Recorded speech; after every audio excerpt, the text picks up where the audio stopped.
கவனமா கேளுங்க. நீங்க உயிர் வாழ காரணமா இருக்கிற இந்த ஆக்சிஜன் உண்மையில உங்களை மெல்ல மெல்ல கொன்னுட்டு இருக்குன்னு சொன்னா நம்புவீங்களா? எப்படி இது சாத்தியம்? அறிவியல் ரீதியா பார்த்தா ஆக்சிஜன் ஒரு ஆக்சிடென்ட். இரும்பு எப்படி காத்துல துருப்பிடிக்குதோ அதே மாதிரி நம்ம உடம்புக்குள்ள போற ஆக்சிஜன் நம்ம செல்களையும் துருப்பிடிக்க வைக்குது. அறிவியல் உண்மை என்னன்னா, இந்த ஆக்சிடேட்டிவ் ஸ்ட்ரெஸ் தான் நம்மள வயசாக வைக்குது.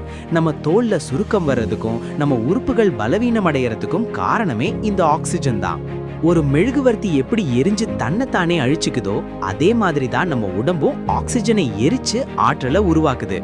ஆனா அதே ஆற்றல் நம்ம ஆயுளையும் கொஞ்சம் கொஞ்சமா குறைக்குது. உண்மை என்னன்னா, ஆக்சிஜன் இல்லாம நம்மால வாழ முடியாது. ஆனா அதே ஆக்சிஜன் தான் நம்ம மரணத்துக்கும் அஸ்திவாரம் போடுது. இதுதான் இயற்கையோட ஒரு விசித்திரமான முரண்பாடு. இயற்கையை வியப்போம். இது போன்ற அதிரடியான அறிவியல் கதைகளுக்கு கதை சேனலுக்கு சப்ஸ்கிரைப் பண்ணுங்க.